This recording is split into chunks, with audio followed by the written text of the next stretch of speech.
All right. Hi, guys. How are you today? As you can see, we are back. Yay! We are so sorry that it took us so long to return. Yeah. The Lord has been teaching us some things and making us rearrange our message so that it has clarity, what we are talking about, what we are addressing, so that we are not just bringing things, but have a foundation for our message in Glory in Marriage. So welcome back to Glory in Marriage podcast. I'm too excited. My name is Mary Angela Chezira, and with me I have Lillian Rantale Jones. Yeah. So without further ado, let us get into the message for today. Yeah.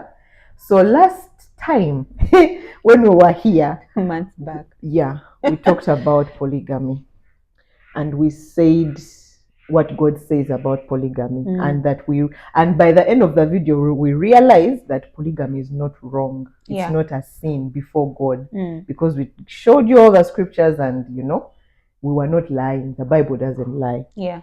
And then we said we would return and talk more about polygamy, like the day-to-day, how to live it out. Yeah. But while we were planning that, then the Lord captured us. I won't say captured because He's been in it all along. It's not like we were doing our own things. Yeah. But He helped us realize that we need to arrange the message properly. So today we want to lay the foundation for Glory in Marriage by explaining what marriage is in the eyes of God. Yeah. What does God say marriage is?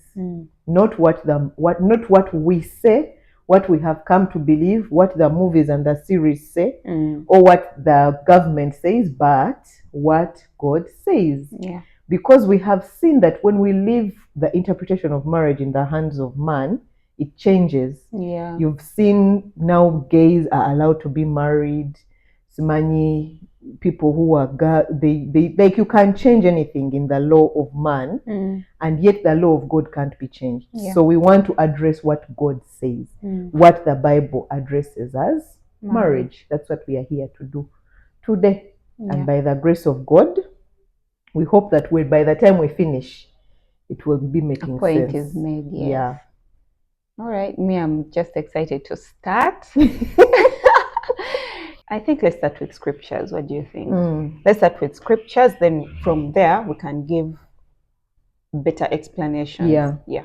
So we are going to start with Genesis, because everything begins in the beginning of things. And the beginning of things is in Genesis.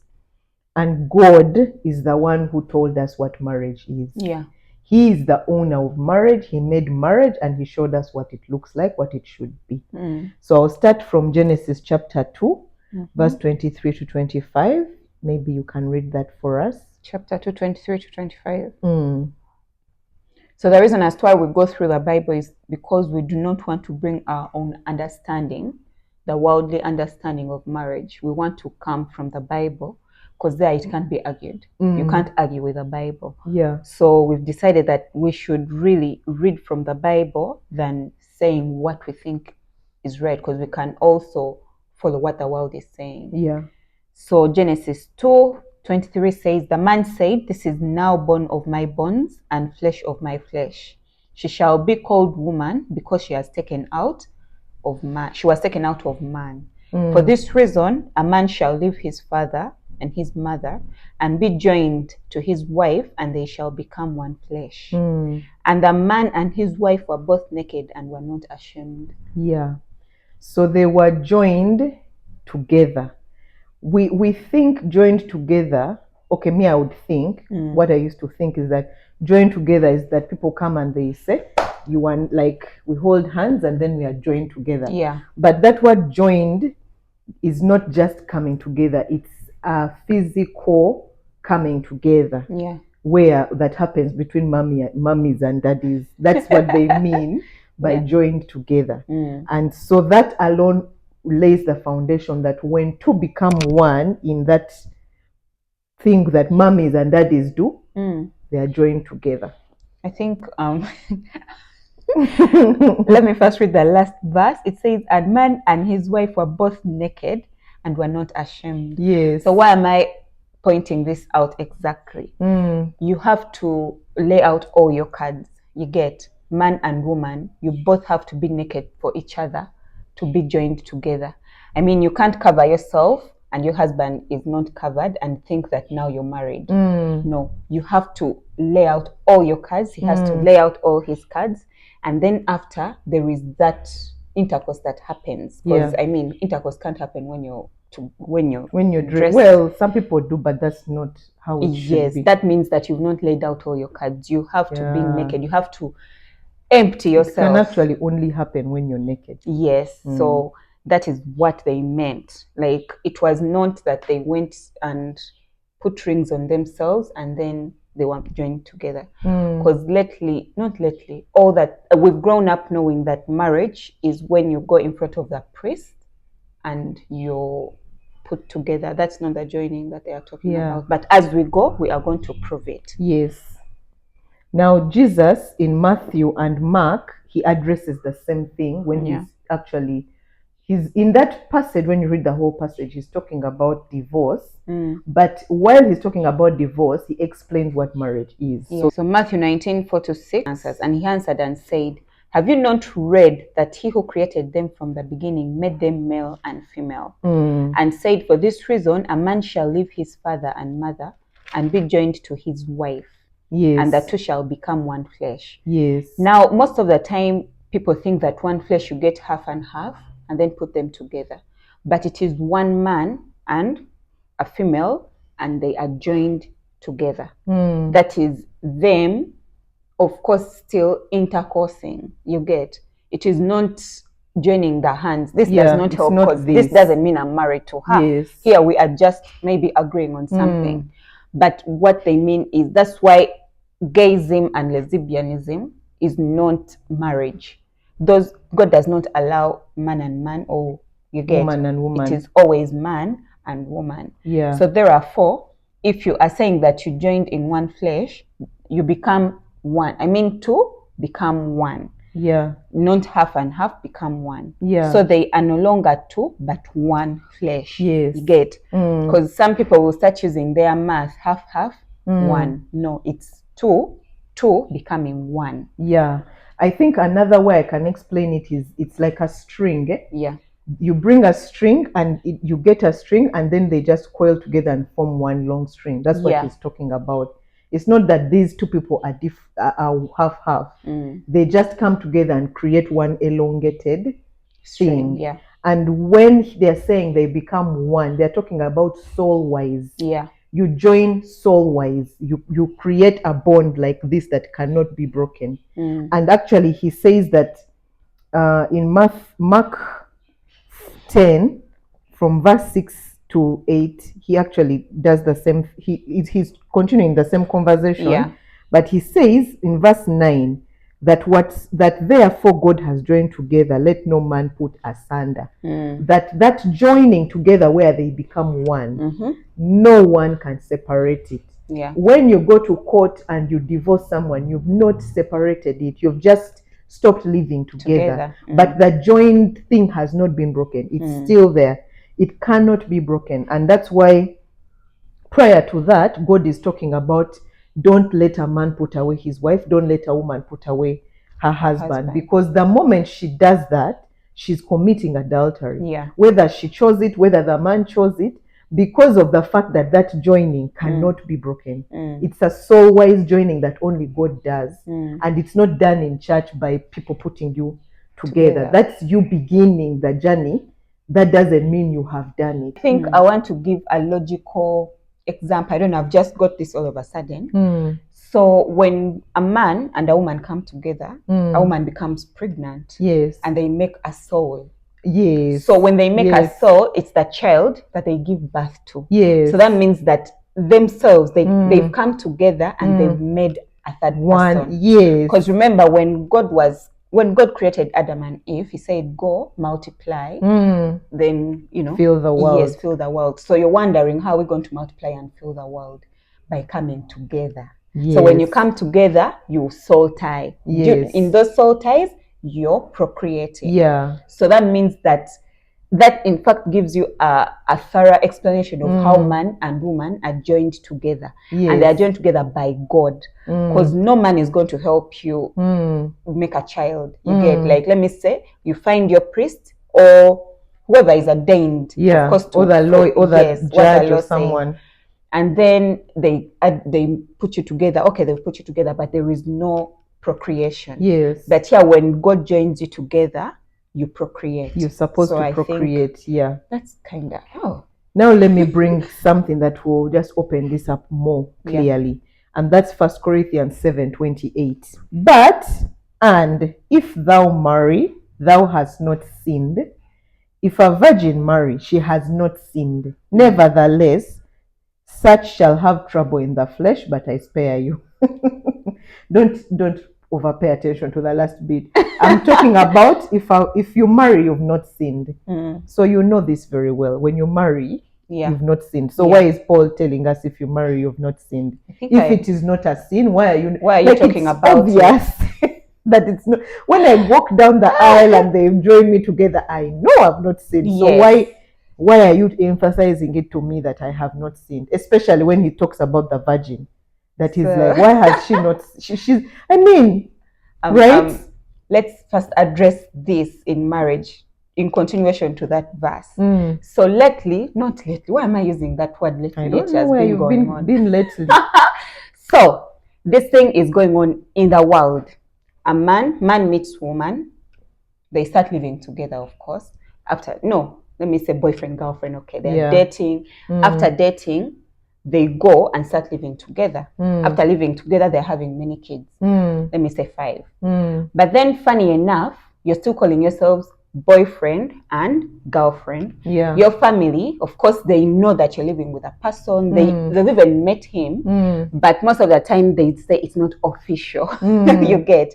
Because the world knows that you are supposed to go to church. You are supposed to have a ring on your finger. You are supposed to do some. There's a way in which you're supposed to do this thing. Yet, in actual sense, why is this said in the Bible? It's because Paul knew that man cannot, sometimes less happen.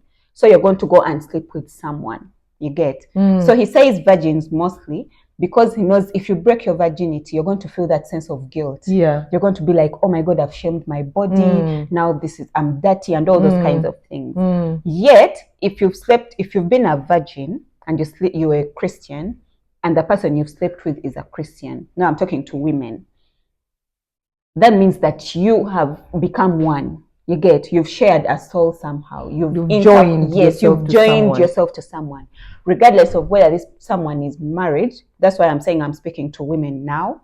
Regardless of whether he has another woman or not, you have soul tied yourself to this person. You've been a virgin, so it's not a sin that you've slept with this person. So what you do is you have to stay with that person. And that person has to take responsibility of you. You get? So women, if you're there and you think that you're living in this marriage, and with this man, he has not taken you to the aisle, because most of the time that's how we are living. They're like, where is your man? Where is your man? You get? Is it okay do I want a wedding? Yes. I want a white wedding. Of course, I want a party. I want to cut a cake. I want to do all those kinds of things. But then if it has not yet happened, it doesn't mean that you are insane. You're living with your man. You've been faithful to this person. You've not slept around with anyone else but him. You have procreated as God said. You get? You have lived that life. So that means that you're in your marriage and you've not sinned. So do not let people look at you like you are the black sheep among, let me say, your friends have gotten married, but your man has not taken you to church or has not taken you to the judge or whoever. You get? Because even in the bus these days, let's go to Texas, they'll marry you. So that has happened, and therefore this scripture is speaking to those kinds of people. And we are not trying to twist it, by the way. That is what it is. And then we have to please know that the Bible was not written in English. It was translated into English. This word marry, when you go back to the Greek translation, it means 2 things. There are 2 ways in which you soul tie yourself to someone else. One, you make a vow, which is what happens in the church or before the judge. You swear, I will love you, I give myself to you, those things. you've tied yourself to this person because you've given your word. Mm. Another one is when you have sex with that person. It actually says to wed with, sex. Yeah. Yes, yes. So that's why he's saying that when you go and you do what she has been saying, you've wedded yourself to that person. That is your husband. Yeah. Do not feel like you've sinned. And the reason why is because in these Corinthians were typical. They were Christians. They were so serious about God. They were gifted. They were powerful. But they had an issue. So now they are judging everybody who is in relationships and they have not walked down the aisle. They're like, you're a sinner. Yeah. So Paul had to come and address that. No, actually, they are married. Now they have a husband. That's why he says, you're now troubled in the flesh. Why? And he continues to explain that you'll be more focused on your spouse than on God. And that's the trouble you will have. Yeah. Because now you've been joined. And this joining is Christian and Christian. It's not Christian and unchristian. Because person. That is not something God considers to be marriage. Now that is fornication. Yes. Because you've entangled yourself with an ungodly person. Yes. You go and let me say you're a Christian, your man is not. That is fornication. And that God does not allow. Yeah. You get that is so ungodly. So that's why you see that most of the time when you yoke yourself with a person who's not a Christian, you're either going to be also taken off the path. You'll be taken out of the way. In fact, not either. You are going to be taken off the path. You'll find yourself not going to church, not doing what you were doing on your daily routine as a Christian, because you've yoked yourself with a non-believer. So that is what God calls fornication. Yes. And more to that, the reason why marriage can only be between believers is because when someone is not a believer, and Kama, give me wisdom, marriage is not the wedding. It's not the function. Exactly. That's just part of it. Yeah. Marriage has a purpose that is taking you somewhere in God. So when and Paul addresses this thing of if you have an unbelieving husband, he actually says you don't have to stay with them if they are not at peace with you. Yes. Meaning God also knows that when you're Christian and you have a person who's not a Christian, you're not one. Yes. You're in some kind of your souls yoke, are separate. but he's not his person. So you're alone in the thing. Yeah. And he says you can stay with the person, but your children are sanctified. That's okay. Meaning you can have done, and he knows in the world you have your customs which you do and you tell people we are married, but you're not born again. When one of you gets born again, he's like, it's okay, you come, but don't think that this is a thing. And if you choose to live, it's okay. Yeah. And if you marry someone else, it's you. The person must be a born again Christian. I'm not lying to you guys. Go read 1 Corinthians 7 all the way up to the end. It explains everything that I'm saying in detail. I don't want to overgo there. Yeah. Today we just want to help you know that there is a marriage before God that is not what the world says. Yeah, it is. Marriage is. Yeah. So I want to go back on what you've said, that marriage is not about the function and the ring. I know it's going to be argued all over the world because it is what was being said by the people. But then when you go back to the Old Testament, you never see a function. The only thing you see is a man takes gifts to the parents of the woman. When we see, what's his name? Jacob. Jacob had to work for his wives. And it was his choice. No one told him to do it. No one told him. Jacob had to work for his wives. He worked so hard, 14 years. You get? And that was his... What a love. Let me see, what was that? That was his karma. Karma caught up on him because of what he did to his brother. Yeah. And then when we look at Isaac, now the example I want to give is for Isaac. Abraham tells his his servant to go back to their land and get him a wife because he didn't want for him to get married among foreigner wife. But as he's going, he takes gifts. He takes the things for Rachel, of course, and of course God. The family, The servant asks for a sign. The servant gets a sign, and hooray, they bring the wife. But what really fascinated me was when Isaac saw Rachel, he took her. He took her to the mother's chambers, yes. And she became his wife. You get? The guy didn't even go to meet Rachel's parents. And I'm not saying that, I'm not against people going to see their parents, but we want to take away the pressure that people have to go through, and they fall under depression, anxiety, because they've not done what they think they're supposed to do. So this man immediately gets Rachel, and you get that Bible says his wife. He took her and became the wife. Yes. So going back to marriage is when they take you, when you become joined to that man. That is marriage. It's not you. I mean, when you join yourselves together, then you sit back in your mother's house and you're like, you must come for me. Yes. You are married either way. So you have to start getting into the mindset of what does marriage look like? What am I supposed to do as a wife? Yes. And this for me is a caution to ladies that don't just join, allow to be joined to people, because you're married, like you're getting married. And I'm not going to go there, that's for the next episode. But I wanted to share something to add to what you're saying. It's in Exodus chapter 22. It says, if a man entice a maid and that is not betrothed, so she's not booked, and lies with her, he shall surely endow her to be his wife. That God, this is God's law. He's telling Moses to tell the people that if a man vibes a chick and gets her, seduces her and gets her to sleep with him, it's no longer an issue of will you marry me or not. He has married you. He now just needs to go finish the process with your parents and tell them, you know, this is now my wife. And even when the father refuses, he still has to do the call that needs to be done, because as far as God is concerned, she is your wife. Yes. And that means you're not supposed to lightly lay. You have to take responsibility. You must know that when I do this thing, this is what it means. I am going to be a wife. I am a husband. Now, some of you have done this thing. Some of you don't even feel bad and you're wondering, why don't I feel bad? Some of you are trying to correct and overcorrect. What you need to do is that you're married.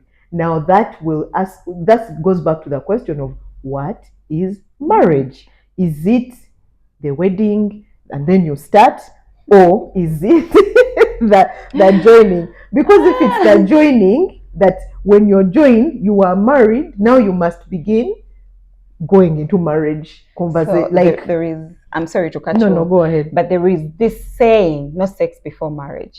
So my dear, you're married. No, there are some people who have kept themselves for their husbands, and that is not bad. But it's now, amazing. By the way, do it. Yes, it is very good. But let me give you this scenario of it. So this man is given a woman, you get, and when he's given a woman, of course they celebrate, they do all that. But she became his wife after they had Jacob and Leah. They made the party, they did all that. Yay, hooray, they drank and all. And what's funny is Laban made sure Jacob gets drunk. Did he get drunk? I don't know. To but go he and must lay have, with Leah, because he knew the moment he lays with her, it's a done deal. So however much they celebrated all this, they made the wedding. If you do not consecrate your wedding, you're not married. Thank you very much. And actually the law says it. Yes. If a woman and a man don't consecrate the wedding, they are not really married. Even if you spent millions and millions on that party, you're not really married until you consecrate the marriage. So that means that coming this together, not this, the shaking hands, that is not. Or the hug. Yes, the hugs, no. It is when you lay together, and then that's when you are married. So that means that no matter how you say, I am not married, and you've lain with a man who is a Christian, and you're also a Christian, you're married. Welcome to the marriage. Oh my God! So, in conclusion, marriage is made by a soul tie. Yeah, that is what marriage is. It's a relationship that is formed through a soul tie, and a soul tie that is made either through a vow or through intercourse. Yep. That's how you become married. So the people who walk down the aisle and they have not had intercourse and they do the vow, they are on part 1. They need part 2. The people who did part 2 and they have not done the walking down the aisle, you're also in the same boat. Yeah. So this is what we are saying. Marriage is that connection, soul tie connection with a Christian. Yes. Thank you so much for watching. We are going to talk next week. We are talking about soul ties, because some of you may have been joined with people and now it's chaotic in your head. Keep calm. We're going to talk about soul ties next week, and we're going to tell you how to deal with that whole situation. Yep. Yeah. We love you so much. We're so happy to be back. Yay! Bye. Bye.